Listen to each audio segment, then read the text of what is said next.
ചില എന്ന് പറഞ്ഞവരെ ഇന്നത്തെ സുവിശേഷത്തില് കൂടാരത്തിരുന്നാളിൽ പങ്കെടുക്കാൻ പോയ ഈശോയെ കുറിച്ചാണ് നമ്മൾ വായിച്ചു കേട്ടത്. ഇവിടെ യഹൂദര് ഈശോയെ കുറിച്ച് പറയുകയാണ്, ഇവനെയല്ലേ അവർ കൊല്ലാനായിട്ട് അന്വേഷിക്കും. പക്ഷെ എന്നിട്ടും അവൻ ഇവിടെ പരസ്യമായിട്ട് സംസാരിക്കുകയാണ്. ഒരു പക്ഷേ ഇവനാണ് ക്രിസ്തു എന്ന അല്ലെങ്കിൽ ഇവനാണ് മിശിഹ എന്ന് അവർ തിരിച്ചറിഞ്ഞില്ലായിരിക്കുമോ എന്ന് ചോദിക്കുകയാണ്.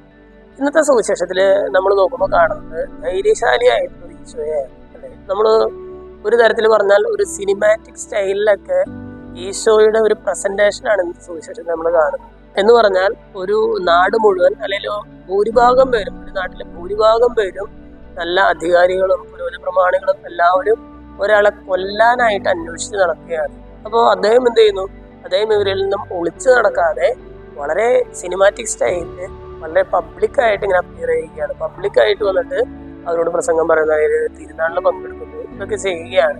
നമ്മൾ നോക്കുമ്പോൾ ഇന്നത്തെ സുവിശേഷത്തിൽ നമ്മൾ കാണുന്നത് വളരെ ധൈര്യശാലിയായിട്ടുള്ള ഒരു ഈശോയാണ്. മറ്റുള്ളവർ കൊല്ലാനായിട്ട് അന്വേഷിച്ച് നടക്കുമ്പോൾ പബ്ലിക്കായിട്ട് അപ്പിയർ ചെയ്യുന്ന ഒരു ഈശോ. നമ്മൾ ഒന്ന് ആലോചിച്ച് നോക്കിയേ, ഈശോയ്ക്ക് എവിടെ നിന്നാണ് ഇത്രയും ധൈര്യം കിട്ടിയതെന്ന് ചോദിച്ചാൽ, ഈശോയ്ക്ക് തൻ്റെ ജീവിതത്തിലെ നീതിയും ന്യായവും മാത്രമേ നടത്തിയിട്ടുള്ളൂ എന്നുള്ളൊരു ബോധ്യം ഉണ്ടായിരുന്നു അല്ലെ.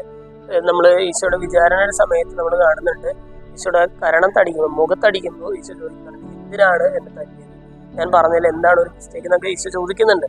എന്ന് പറഞ്ഞാൽ തൻ്റെ ജീവിതത്തില് താൻ നീതിയും ന്യായവും മാത്രമേ ചെയ്തിട്ടുള്ളൂ എന്നുള്ളൊരു ബോധ്യം ഈശോയ്ക്ക് ഉണ്ടായിരുന്നു.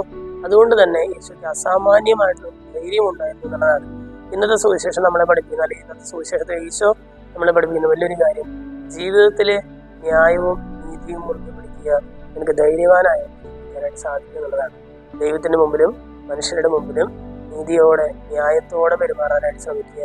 നിനക്ക് മറ്റുള്ളവരുടെ മുമ്പിൽ തലകുനിക്കാതെ ജീവിക്കാനായിട്ട് സാധിക്കും. ഇന്നത്തെ സുവിശേഷത്തിനനുസരിച്ച് ജീവിക്കാനായിട്ട് നമുക്ക് ശ്രമിക്കാം. ദൈവം നമ്മളെല്ലാവരെയും സമൃദ്ധമായിട്ട് അനുഗ്രഹിക്കും.